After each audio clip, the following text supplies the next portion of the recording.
In the given question, it is mentioned about a position of a point moving along the x-axis, and it is given by an expression x is equal to a plus b times of t square, where a is 8.5 meters and b is 2.5 meter per second square. And t is measured in seconds. What is the velocity at t equal to 0 seconds and t equal to 2 seconds? And what is the average velocity between t equal to 2 seconds to t equal to 4 seconds? So here, if you observe the units of the constants a and b, a is expressed in meters, so this could be mentioning about displacement. But whereas b units, you find it similar to the acceleration, linear acceleration.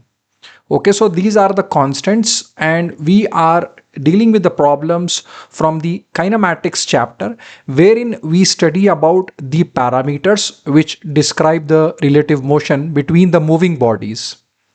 So the parameters which describe the motion between the moving bodies are displacement, velocity, acceleration, etc.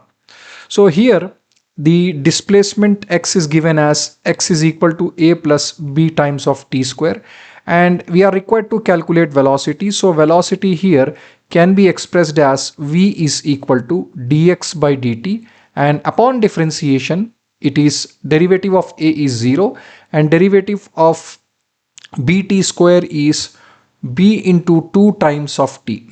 So here velocity expression we get here as b is 2.5, so 2.5 into 2 is 5 times of t it would be. So we are required to calculate velocity at t equal to 0 seconds, which is 5 into 0, that is 0 meter per second. Same way, velocity at t equal to 2, which is 5 into 2, and that would be 10 meter per second.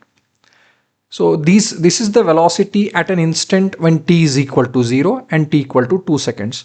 So one more thing I would like to mention here, t equal to 0 basically indicates about the initial condition. It is also called as initial condition. We sometimes come across this letter called as initial velocity. So at t equal to 0, whatever the parameter about the relative motion is described, that is initial condition. So t equal to 0, at t equal to 0, if I say v is 2 meter per second, that indicates the initial velocity is 2 meter per second. Okay, so now moving to the next part of the question. So we find here that average velocity at t equal to 2 seconds and t equal to 4 seconds we need to calculate. So velocity at t equal to 2 seconds, we have calculated that already, and that is 10 meter per second, and velocity at t is equal to 4 seconds, which is 5 into 4, that is 20 meter per second would be the velocity. So average velocity we would be getting it as, let's call this as v1 and let's call this as v2. So average velocity would be v1 plus v2 divided by 2, which is 10 plus 20 divided by 2 equal to 15 meter per second.